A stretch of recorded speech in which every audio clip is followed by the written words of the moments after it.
पीले दांत वाली बहू। रंजना कभी ब्रश नहीं करती थी। उसे कितनी बार उसके माँ बाप ने डांटा, लेकिन उसका कोई असर उस पर होता ही नहीं था, जिस कारण से उसके दांत पीले पीले हो जाते हैं।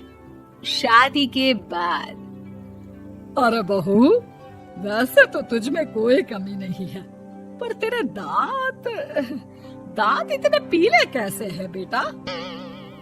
कैसे मतलब? कोई सर्जरी थोड़ी ना कराइए।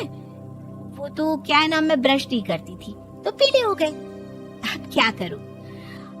आप कहे तो लाल करवा लूं या फिर काले? यार ये क्या है, क्यों माँ से लड़ रही हो? लड़ रही हूँ? अरे मैं लड़ रही हूँ या ये बोल रही है कि दांत पीले है, पीले। अरे तपस्या थोड़ी ना की है इन्हें पीले करने के लिए। बकायदा ब्रश नहीं किया है 20 साल तक, तब जाकर। छी, कैसी बात कर रही हो? ये उस वक्त तो पीले नहीं थे जब हम लोग तुम्हें देखने आए थे। अरे तब साफ करवा लिया होगा डेंटिस्ट के पास जाकर। अब देखो कैसे पीले पीले लग रहे हैं। रंजना सास की तरफ गुस्से से देखती है। फिर शुरू हो गई पीले पीले पीले। अरे पीले तो तब भी थे जब मेरे हाथ का रसगुल्ला उड़ा उड़ा कर खा रही थी और बोल रही थी, लड़की नहीं गुणों का खजाना दे रहे भाई साहब आप। अब वो लोग करते भी तो क्या करते, पीले दांत वाली बहू पल्ले पड़ी थी तो झेलना तो था ही। एक दिन कीर्तन में रंजना गाना गा रही थी। अरे कमला बहन, माँ का द्वार है, यहाँ तो सब शुद्ध होकर आते हैं, फिर अपनी बहू को ब्रश भी नहीं करवाती तुम। दूर से पीले पीले दांत भक्ति में बाधा उत्पन्न कर रहे हैं। अरे कोई 2 साल की बच्ची थोड़ी ना लेकर आई हूँ मैं बहू बनाकर। अच्छी खासी लड़की है, अरे कैसे करवाऊं ब्रश? ये तो उसे खुद करना चाहिए ना। अब माँ बाप तो इसके जैसे तैसे निपटा दिए, ये नहीं सोचा कि सास कैसे संभालेगी। सास बहू को लेकर घर आ जाती है, लेकिन सोच लेती है कि अब इसे लेकर कहीं नहीं जाएगी। अगले रोज बहू कहती है, अरे क्या हो गया, मंदिर नहीं जाना क्या? कीर्तन का वक्त हो रहा है। मेरी मधुर वाणी से कान्हा जी जागते हैं और सोते हैं। आप तो जानती है ना उनकी भक्ति में कितना मन लगता है मेरा। वो क्या है ना, तबीयत ठीक नहीं लग रही है मेरी, आराम करूंगी मैं। तबीयत ठीक नहीं लग रही?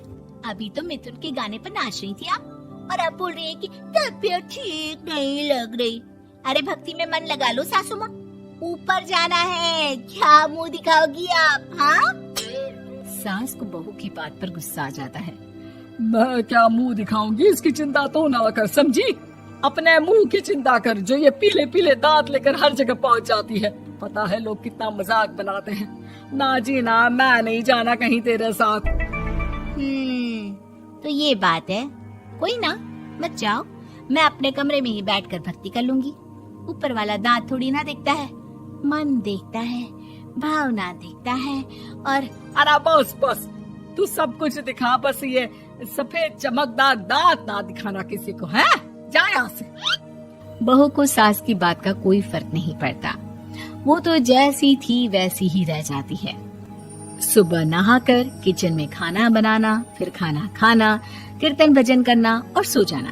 एक दिन, माँ जी मैं सहेली के घर जा रही हूँ, शाम को लेट आऊंगी। हाँ हाँ तो जाना, मैंने कौन सा तेरी आरती करनी है घर पर बैठकर। रंजना सहेली के घर जाती है, जहाँ वो पार्टी में जाने की तैयारी कर रही होती है। अरे शिखा, कहाँ जाने की तैयारी कर रही है? मैं गलत वक्त पर आ गई क्या? अरे नहीं यार, उल्टा सही वक्त पर आई है। मैंने ये साड़ी और ज्वेलरी निकाली है यार, शाम को इनके ऑफिस की एक पार्टी में जाना है। बताना कैसा लग रहा है ये सब? नहीं यार, इस ड्रेस के साथ तो वो वाली ज्वेलरी अच्छी लगेगी। हाँ हाँ सही बोल रही है, मैंने ध्यान ही नहीं दिया। वैसे तो हमेशा से मस्त फैशन सेंस रखती है। तो बड़ा जाती होगी ना पति के साथ पार्टी में। रंजना कुछ नहीं बोलती, बस सोचती है कि यार काश ये बात सही हो जाती, पर मैं क्यों नहीं जाती पार्टी में? क्या इन लोगों की कोई पार्टी होती नहीं होगी? रंजना घर आती है और रात में पति से सवाल करती है, एक बात बताइए, आप मुझे किसी पार्टी में क्यों नहीं ले जाते? क्या आपकी यहाँ ऑफिस में पार्टी नहीं होती? पति बेचारा क्या कहता कि दांत पीले हैं तुम्हारे इसलिए। अरे कोई पार्टी होती नहीं हम लोगों के ऑफिस में, तो कहाँ से लेकर जाऊं? और मार्केट, मॉल, कहीं वीकेंड घूमना, कहीं तो। अरे यार, सारे हफ्ते में एक छुट्टी मिलती है, तो सोचता हूँ कि आराम ही कर लूं। क्यों? रंजना मन मार के रह जाती है। पहले कभी सास के साथ मंदिर जाया करती थी, लेकिन वो भी सास ने ले जाना बंद कर दिया। घर बैठी बैठी रंजना बोर हो जाती है। तभी उसे आइडिया आता है और वो मायके जाने का सोचती है। सासू माँ, 2 दिनों के लिए मम्मी के घर जा रही हूँ। अच्छा ठीक है, आराम से जा। और हाँ, माँ से कुछ अच्छी आदत सीख कर आना कि कैसे शरीर के हर भाग की तरह दांतों की सफाई भी जरूरी होती है, समझी? शुरू हो गई ना आप। वो लोग आपकी तरह नहीं है कि छोटी छोटी बात का बतंगड़ बना दे। उन लोगों के लिए मैं मायने रखती हूँ, ना कि मेरे पीले पीले दांत। रंजना माँ को बिना बताए उन लोगों को सरप्राइज देती है, लेकिन जैसे ही वो दरवाजे पर पहुँचती है, अंदर देखती है कि घर वाले कहीं जा रहे होते हैं।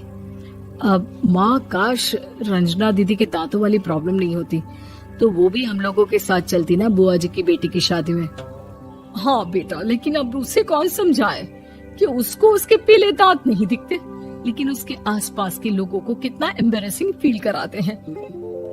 मुझे तो कितनी बार उसके स्कूल की टीचर ने शिकायत की कि उसके साथ कोई लड़की बैठना भी नहीं चाहती, और ना ही कॉलेज में कोई उससे बात करना चाहता था। लेकिन पता नहीं क्यों उसे ये बात समझ में ही नहीं आती। कोई कमी नहीं है उस लड़की में, बस यही कि दांत पीले हैं। वो तो भला हो जीजा जी और उनकी माँ का, जो दीदी को जैसी है वैसे ही रखा हुआ है। रंजना को अपने घर वालों की बात सुनकर बहुत दुख होता है। वो सोचती है कि वो क्या करे, लेकिन फिर वो सीधा डेंटिस्ट के पास जाती है, अपने दांत चमकाती है और कसम खाती है कि वो रोज ब्रश करेगी। अरे क्या हो गया? तुम तो 2 दिनों के लिए गई थी ना, पर कोई ना, अच्छा है, चलो आ गई तो। रंजना सास के सामने आकर खड़ी हो जाती है और पूरी स्माइल करती है, उसके चमकदार दांतों को दिखाती हुई। चले मंदिर। माँ, मुझे माफ कर दीजिए, मैंने आप लोगों को बहुत एम्बैरेसिंग फील करवाया। मैं आज से रोज ब्रश करूंगी।